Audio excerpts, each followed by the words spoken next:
আসন্ন ঈদ উল ফিতর উপলক্ষে যানজট নিরসন এবং অতিরিক্ত ভাড়া আদায় বন্ধে পুলিশ কঠোর অবস্থানে থাকবে। দুপুরে রাজধানীর মহাখালী বাস টার্মিনালে পরিবহন মালিক ও শ্রমিকদের সঙ্গে মতবিনিময় সভায় একথা বলেন ডিএমপি কমিশনার মোহাম্মদ সরওয়ার। সভায় সংসদ সদস্য শিমুল বিশ্বাস চাঁদাবাজি এবং যাত্রীদের সঙ্গে অশোভন আচরণ করলে কঠোর ব্যবস্থা নেয়ার হুঁশিয়ারি দেন। এ সময় পরিবহন মালিকরা গাড়িতে নিরবিচ্ছিন্ন জ্বালানি তেল সরবরাহের দাবি জানান। বিস্তারিত মহসিন কবিরের রিপোর্টে।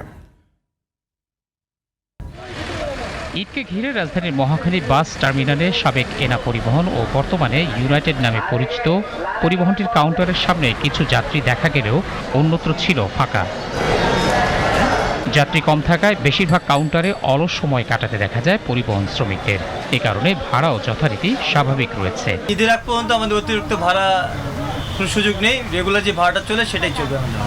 ভাড়া আগেরটা যেমন এখনো সেমনটাই আছে, ভাড়া বাড়েনি। অনলাইনে এখানে সিট সংখ্যা আপনার দেখাচ্ছিল 0, কিন্তু কাকার লিঙ্কে যখন কাটলাম তখন কিন্তু পাওয়া যাচ্ছিল। তার মানে আমার মনে হয় ব্যক্তিগতভাবে ওনাদের কিছু সিট বরাদ্দ রাখে আর কি। তবে জ্বালানি তেল নিয়ে ভোগান্তির কথা জানালেন শ্রমিকরা। মালিক সমিতির নেতারাও জানালেন জ্বালানি সংকটের কথা। দীর্ঘ লাইন দিয়ে আমাদেরকে তেলগুলি নিতে হচ্ছে, এতে আমাদের সময় অপচয় হচ্ছে।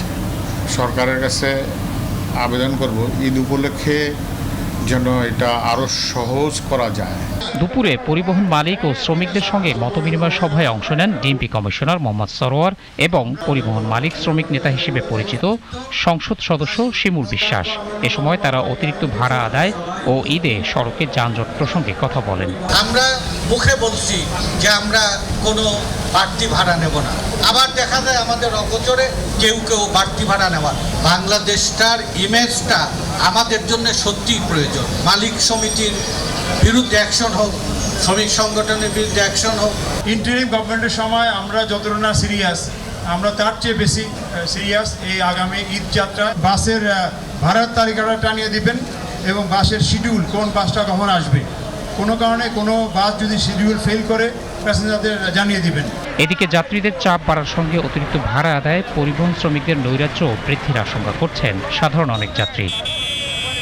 মহসিন কবির, জিটিভি নিউজ, ঢাকা।